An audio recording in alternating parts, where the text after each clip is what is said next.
Welcome to Peter's podcast, where we talk about real yoga, actual happiness, and deep living. Thanks for joining me.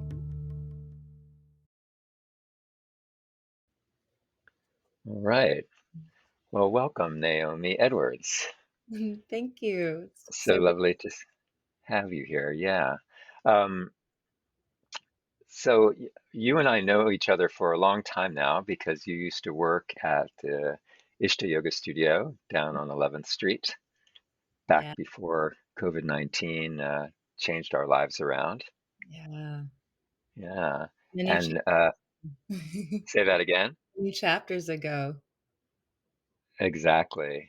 And in the meantime, since then, um, you have gone off and enhanced your studies. You were already a trained yoga teacher, but you augmented that through lots of stuff at Ishta and even more. So tell us a little bit about your background.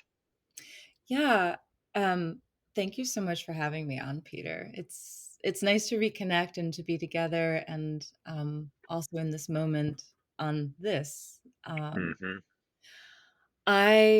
so I started with yoga and I started teaching about wow, it's going on 14 years. So I started at a school in New York, and then I discovered Ishta, and then I did my second training in India. And I would say the second teacher training I did in India was where I really started to dive deeply into um, seeing where yoga was healing and nurturing, and then also discovering Ayurveda when I was there. And when I came back, I had an entirely different inspiration for my teaching and the direction I wanted to go. And it was, it all just unfolded really naturally in the years that followed that, which has led me to where I am today, doing all the things holistic that I'm passionate about. So I am an Ayurvedic practitioner, and then I also have an Ayurvedic apothecary, and I will always have the teaching of yoga. So Yeah. And you had some time in an apothecary mhm. before you did Ayurveda as well, right? Down in the village. Yes, yes. So I did my aromatherapy training and knowledge at the Aromatic Institute in New York with Jade Shoots. Yeah. Hmm. So Great.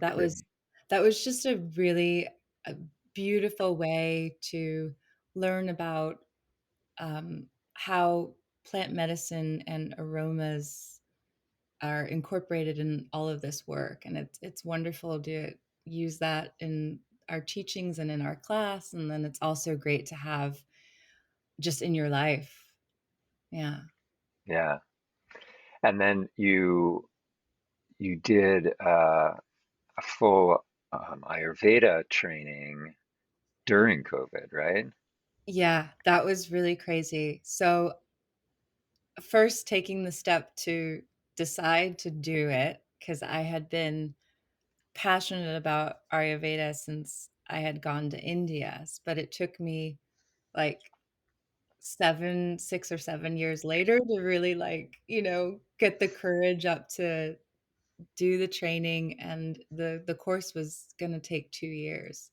So school for me academically, I wasn't always a great student. So I was really nervous about if I would one have the discipline to really be with that for 2 years.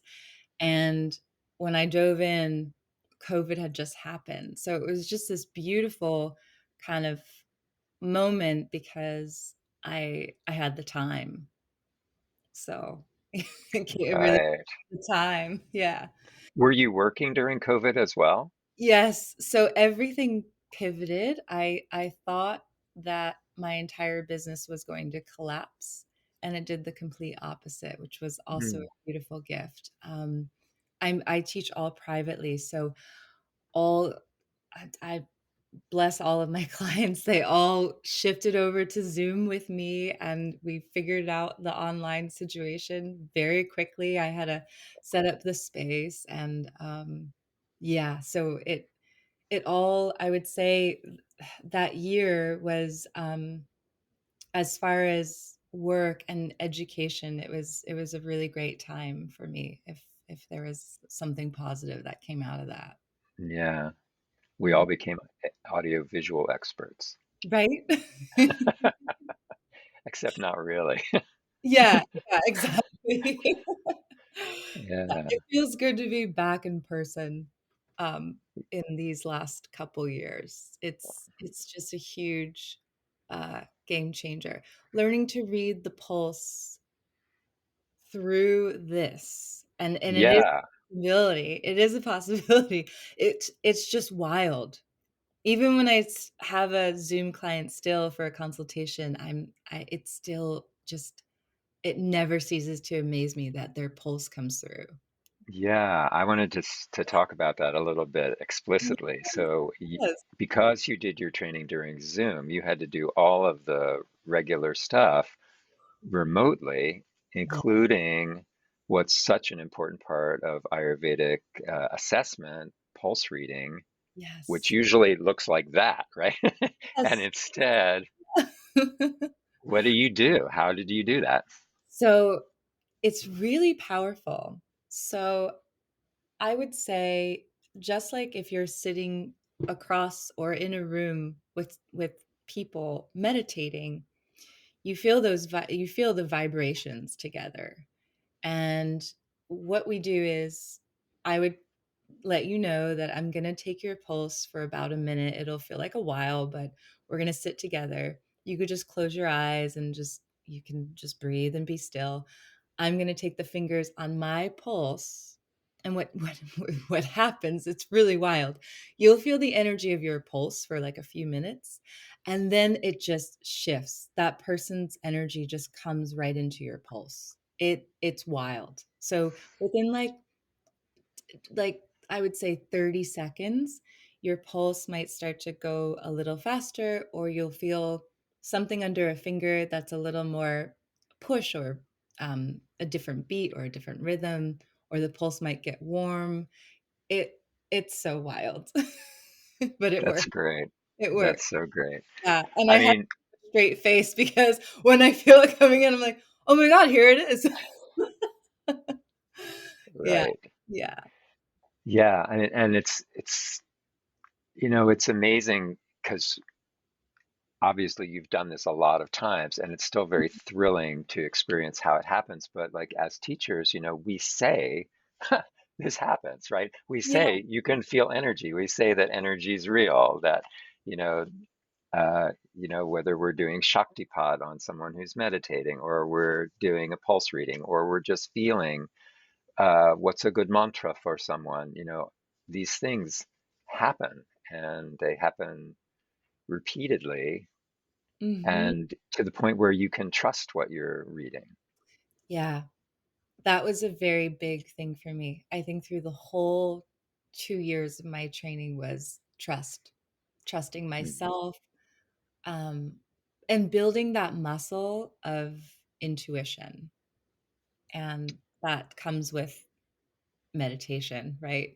So, Mhm. yeah, yeah, Yeah, I mean, there's that line in the Yoga Sutras that I'm going to butcher a bit, but it's like, by practicing with dedication for a long period of time, you gain the skills, you gain the powers, to yeah, use the Sanskrit word siddhi, so right.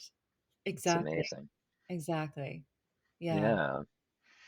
So, one of the things that, you and I spoke about when we were together a couple weeks ago, and I wanted to let you talk about now, is um, sort of the seasonal notions of, some of the things about Ayurveda that are so important for us as yoga practitioners, but also just as people who have to live in the world. mm, And this seasonal piece of Ayurveda, like usually we think, what's my dosha? What should I eat and things like that. But Right. we're changing with the world around us too. So what is this particular season going to do to us as we get ready to celebrate and make resolutions and all of that kind of stuff? Yeah, I love that question. Mm, it's so if we break down the the doshas, because that's really when we're thinking about the seasons and the energies around us, it's connected to the doshas, and we have all of them within us, and we always have one that's our predominant one, but we tend to forget that we have all the other friends that need to be balanced and be with us. We are all five elements. Yeah, yeah. So it's I think in the West we tend to break things into, we put ourselves into these parts, and then we think just like, okay, I'm Pitta, so I just need to do things for Pitta. But you might be in a time right now that there are some Vata elements that are out of balance, that you need some love towards balancing what's going on with your Vata. So with the seasons, yes, that's where it starts to really, um, affect and inspire and change the way our bodies and our diet and all of it, how it all connects. So we're coming in, we're right now fully in Vata.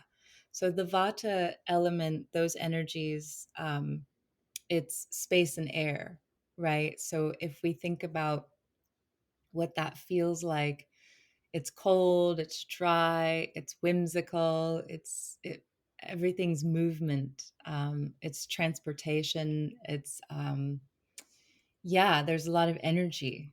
So being in that, we're in the environment of that nature of that, then on top of holiday time, and we're traveling, and it's family, and it's this. So it is a whirlwind of a season right now. Um, so it's a time of grounding. It's a time of Where grounding is necessary. yeah, yeah, and taking those moments to have practices that give you grounding.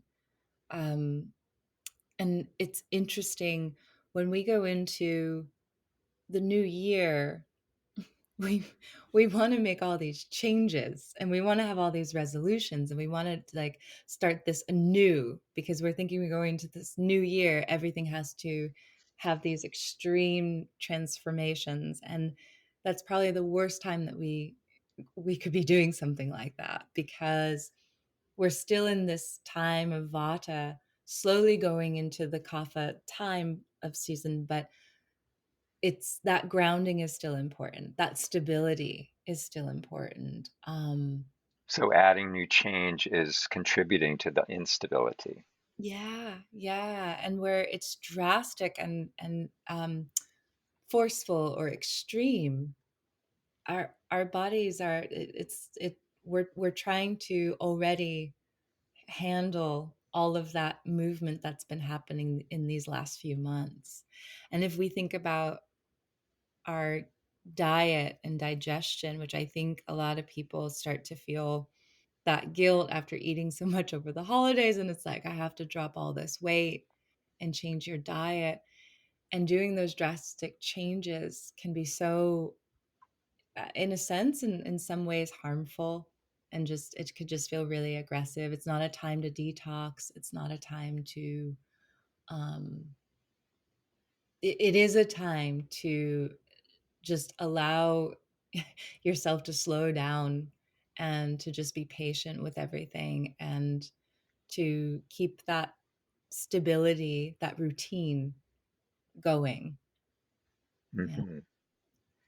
Hmm. And in our movement, when we think of yoga and our meditation practice at this time, oh, I just love it. Hatha, restorative, yin, Hmm.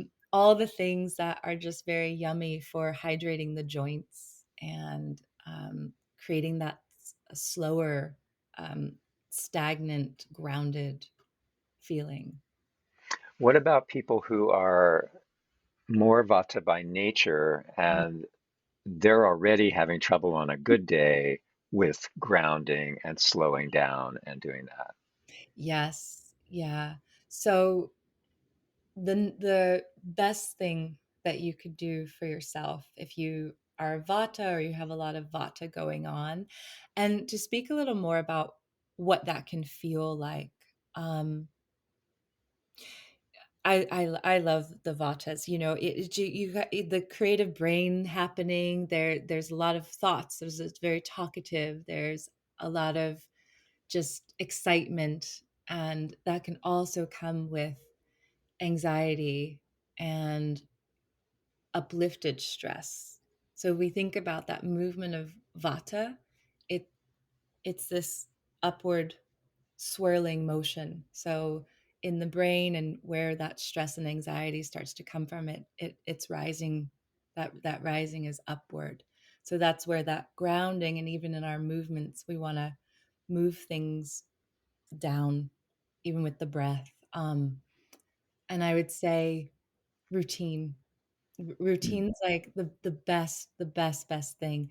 Like doing less, but doing the things in that structured time. So eating the same time 3 meals a day, and making sure that you're eating full hearty meals, because vatas tend to pick on things throughout the day, or like snack throughout the day on little things, and not really sitting to have the full, unctuous warm foods.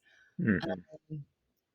Yeah, raw vegetables, cold salads, anything cold, dry, like crackers.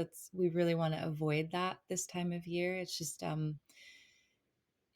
it just will really affect how our digestion is, and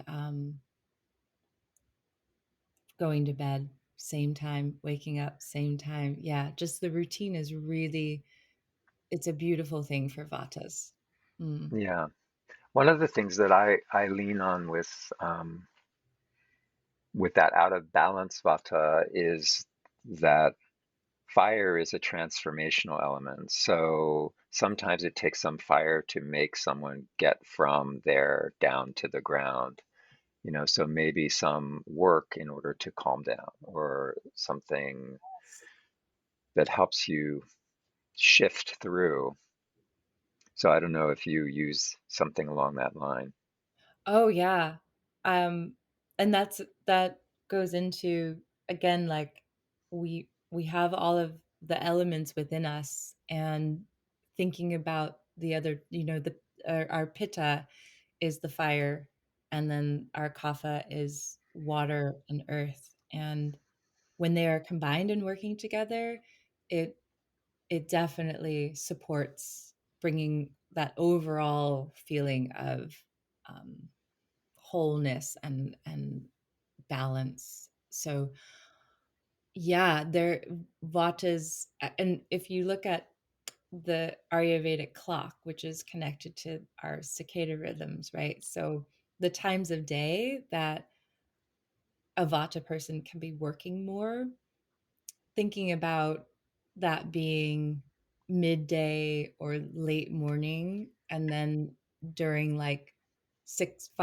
o'clock, beginning to just calm the system down, because we're going into like a kapha time of day. It's sunset, and it's preparing the body for bed. Mm. Yeah, so really what you're talking about now is like there's not just one thing, right? We're not just our dosha. We're in a dosha of the day, we're in a dosha of the season, we're in the dosha of our lifespan. Yes, yes, All of exactly. that has to be taken into account. Yeah, yeah.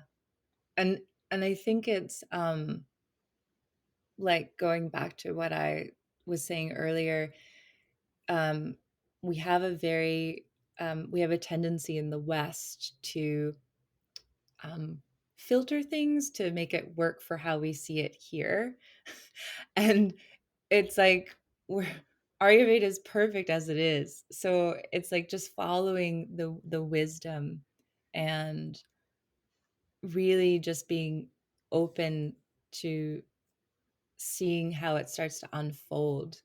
And I've had clients who are brand new to this and have come back and just said like, "Oh, I just tried that one thing and it made so much sense."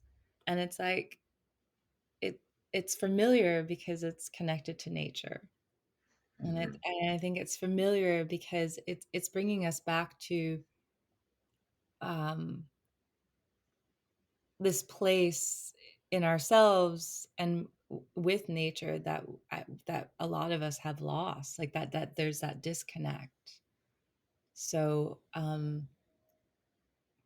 yeah, where we can start to see, like, you'll find out your predominant dosha through a consultation. Quizzes are fun too, like those are out there, but it's it's important to explore all of the doshas that are happening in the environment of the seasons, and then of course, yeah, like you said, in your lifetime, and then in the day, the Ayurvedic clock.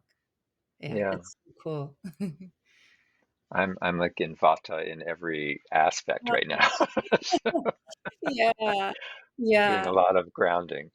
yeah, that's good. Do you like Abhyanga? Have you tried that, the self I massage? do like Abhyanga. Why don't Mm. you describe that? Okay, so I love Abhyanga. That was the very first ritual I ever tried in Ayurveda. So, um, it starts with a dry brush. So you brush the whole skin, the whole body, from the feet all the way up to the neck, the head, and you use long strokes towards upwards towards the heart. And the brushing is creating, well, it's doing a lot of things. It's getting rid of the dead skin cells. It's bringing that lovely circulation back through, um, boosting our collagen, and it's flushing out the lymphatic system. And then after you do the dry brushing, you'll massage the whole body with warm oil. If you don't have time to heat up the oil, I have a little cheat. You can rub your hands together to create that warmth, and then circular massage motions up towards the heart. But you can just use warm, like a little bowl of oil and some warm Yes. water or something as well, Yes, right? you can do that as well. Yes. Hmm. For Vata types, sesame is the best. I would say sesame across the board, tridoshic for all of the doshas. And coconut oil is good for pitta. You could use almond oil's nice. Sunflower, yeah, if the sesame is too warm. And then So if someone's pitta is aggravated by the mm, sesame, and we should also say it's like raw sesame, not toasted sesame, right, yeah, you don't want to smell like like you're Thai making food. totally stir fry. Yeah, exactly. So you definitely want to get that nice, yeah, refined sesame oil, and coconut's nice and cooling for pitta skin. And I really like sunflower oil, especially in the summertime when that is pitta, because we're over more heat in the body. So Hmm. yeah. And then this will sound strange. So after you have the oil on, then you go into the shower. And what So I think I interrupted you. So you were saying you put the oil on up to the yeah, heart as well. And if you're like on your arms, the heart is going this way. exactly. So just like up towards your shoulder and just like long strokes. And I spend a little more time around the lymph nodes. So you could circle around the ankles a little bit more. Your hip flexors in the front into towards the pubic bone area, and then under the armpits and right into the pectoral area, and then um, under the neck, the neckline, into the glands there. um, and then you get into the shower or the bath, and there's something magical that happens. I don't I don't know all the chemistry, but basically the oil and the water are just working together beautifully to cleanse through everything. You could do a light soaping, And when you get out of the shower and you pat your skin dry, it's like it's like velvet. It's just it's I love Abhyanga. I do it this time of year. I mean, I would do it every other day, but depending on your skin, I would say 3 times a week, twice a week. You could, treat it as like a self-care day. So Um, you said to put it on and then get in the shower, but is there a duration of just leaving it on? Because like in our teacher training, we say oh, like if you're really out, you could leave that for 40 minutes or 20 minutes. sure. Yeah. If you have the time to have like a self-care day or a spa day and you want to sit with the oil on, yes, by all means. Okay, You're oiled, so you just want to have a place that you cannot like ruin your exactly. on your sofa or yeah. Yes, but yeah, you could definitely leave the oil on for a little bit. And when you get out of the bath or the shower, it's just your skin feels transformed. Mm. Hmm. That's great. So, while we're on oils, Yeah. that's also something that you've been working on for Yes. yourself and as a part of your business too. Yes. So I made a I made an Abhyanga oil for myself probably 5 years ago. I was using the same formula. It worked for my skin, and I get compliments on my skin all the time, and it took a friend. I was in Denver this last spring, and my friend, she's just said, you have to make this oil and start selling it. It's just so good." And she's in Denver, she's Vata. It's very dry there, and she said it's the only thing that has made her skin happy. So Mm. I was like, I'm just all about helping people feel better. So if this is, it's a beautiful product. I love it. It will make your skin feel really good and it smells divine. Yeah, so you're not just sitting there with sesame oil, like, and the sesame that you use doesn't have a strong odor, but it's got like a slight, and coconut oil can be very thick, and sometimes people don't like that greasiness on the skin. So I have created a formula that it's sesame based, and then it also has argan, which isn't Hmm. necessarily Ayurvedic, it's more Moroccan, but the argan the two together work beautifully to not give that greasy finish. It really just um, goes into the skin evenly and nicely. Yeah. Yeah, argan oil has been put in so many hair care products and face Yeah. products and Yeah. It's amazing. And mm, then it also has blue tansy, rose geranium, blue chamomile, lavender, and frankincense. mm, So all of those are so so good for the skin. And then the rose and rose geranium smells very different from uh, other rose oils. It's got a very like grassy, sort of sweet, citrusy feeling to it. But the whole ritual is, I feel, is about self love and spending that time to give yourself that ritual of that meditative moment to uh, taking care of your body and giving yourself that grounding and that hydration, especially this time of year. Yeah. yeah, yeah, that's great.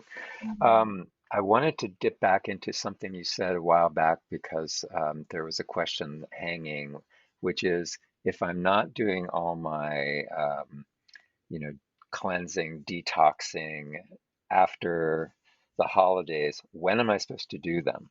So when is the good time Ayurvedically for that? Yeah, that's a great question.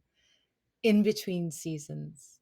So the seasons that are the transition seasons. So spring and the fall. Those are the best times to cleanse the body. And one of the things that, like I was saying before, when I had a client who's brand new to this, and that feeling of that familiar act where it just naturally makes sense. So when we think about our bodies at those times at the end of, let's see, so if we take spring, we're going to be in kapha, right? So that's March going into April. And at that time, it's like our bodies are slowly waking up out of that heaviness, the hibernating. We might have a little more fluids and congestion. Sometimes the allergies are popping up at that time.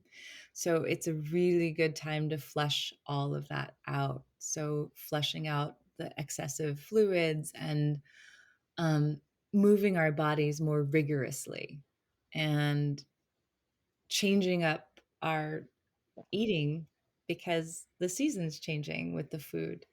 So it's a wonderful time to, it doesn't have to be an aggressive detox. So kitchery is a really fun, it is fun.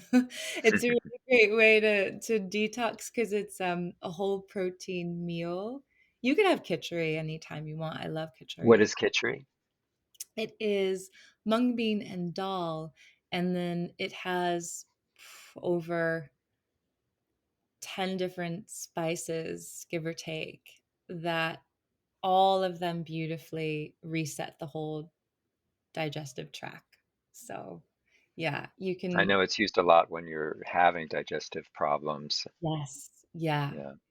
it's amazing, and so you can do a detox with that 3 to 5 days to reset your system so that it's feeling better.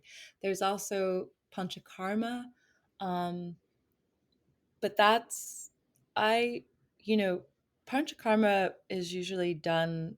You really want to work with a practitioner. It's a very it's an intense detox with a lot of oil cleansing out, and you really need to set the time and space to give yourself that moment to detox.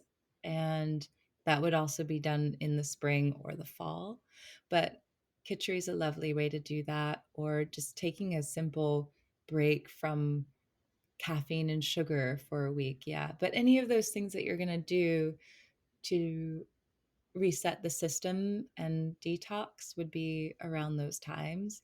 The reason why we don't do it in the winter and the summer is because we're in extreme conditions of heat or extreme conditions of cold, and our system's already working so hard to either keep our bodies cooled off or keep our bodies warm. So we just want to ride it out and just be with it. Don't add more stress to that. Yeah, exactly. Yeah. Exactly. And Um, oh, sorry. no, I was gonna say that, and that's like the beauty of when you start to incorporate Ayurveda in your life, it's like those signals of, this just doesn't really feel good for my body. That becomes so much more clear. There's so much clarity around that feeling, like knowing what's working for you and what's not. yeah. Good. Getting to, again, trust your intuition. Yes. Yeah, exactly. Exactly.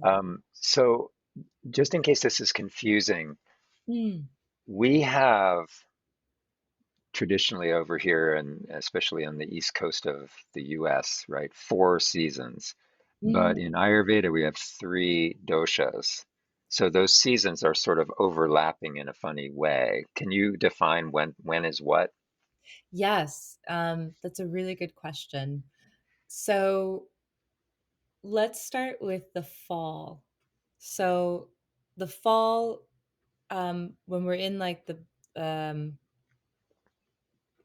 more, I would say the more intensity of fall, like, and it's strange because our climate and that's been changing too. But you can feel that vata energy outside. The wind is blowing, it's dry, your skin feels dry, the wind is cold. Where I The live, we're in the forest, so the leaves are falling, they're dry, they're Yeah, flying around. exactly. So there's you can just feel all of the energies of vata. And that would be October to mm, December. Yeah. And then when we start to slowly shift from vata into kapha, so kapha is the dense earth element and water. So you can feel when winter starts to get more wet and Mm. heavier, like it's maybe not as windy, but there might be more snow or rain, and the cold is different. It comes into your bones differently. Um, That's interesting. So more of a damp cold, and then just on mhm, the earth here, it's like there's more mud, you know. that's it. Yeah, The you snow is there and it's melting and then it's back again. And yeah, so yeah, that's the transition into the kapha. exactly, exactly. And then, um, so Katha, I would say, yeah, like end of January, February into April, May. But again, like our climate has been changing. So I'm thinking about what's been happening in New York the last couple of years of when we're Mm. in that wet, cold time. Um, yes, because Pitta, the next season that we would be going into is the heat, summer, right? Right. But all of the growth and all of the like mud and the springing forth and those stalks and Yes. that's all still kapha, right? Yeah. So it's interesting that Kapha has I would say, Kapha and Vata have a more, I think there's like 2 levels of it that we go through. Like, there's like the light Vata, and then, like, we're really in Vata, and then the light Kapha, and then we're really into the changing of where we start to see nature and our bodies feeling differently. When we're coming into that springtime, you just get a different energy. You want to move more, you want to stretch your body more, because we've been hibernating, we've been doing things that are like hibernating, right? Yeah. And then Pitta is the whole heat of summer, so the whole thick of it, June until September. Yeah, Mhm. more or less, give or take. Yeah. Yeah. Mm. Wow. Yeah, thank you for clarifying that because it's always a little tricky Yeah, of course. for Yeah. Westerners. Yeah. Mhm. Um, Great. Well, this has been so helpful to talk about. And um, if people want to know more about what you do and how to get your elixir, etc., Yeah. how do they find out more? Yes, so my company is named after my grandmother. It's her maiden name, Hillabrant. So it's Hillabrant Holistics. And I named it after her, because I feel where we learned anything holistic or natural healing came from probably one of our ancestors. And so it's a bow to her, and her name is Naomi too, and she was just very empathetic and kind and gave so much to others. So I just love that, I could carry her name in that way. So Beautiful. yeah, thank you. So yeah, I'm on Instagram, and the website is Hillabrant Holistics, so that's the whole name of the company. And I'm in I'll put Brooklyn. that all in the show notes as well. So Thank yeah. you. And you're in Brooklyn. That's a Y cool place. Yeah, it's pretty good. I like it. Yeah, Yeah. just trying to help out the New Yorkers calm down one at a time. Yeah. And that is a really Mm. That's the right word. That is a really valid way to go, and I think also a really human scale way to go. We get a little discouraged by our inability to change the whole world, and Yeah. I don't know that any of us is supposed to change the whole world. So Yeah. thank you for changing people one at a time. Oh, thank you, Peter. Yeah, I feel um that took a while to get to that place, to understand that, it's community, right? Yeah. Yeah. Hmm. Hmm. Well, thank you, and I look forward to my Abhyanga. Oh, thank you so much, Peter. It was so great to be with you. Yeah, take care. Okay, you too. Namaste. Namaste.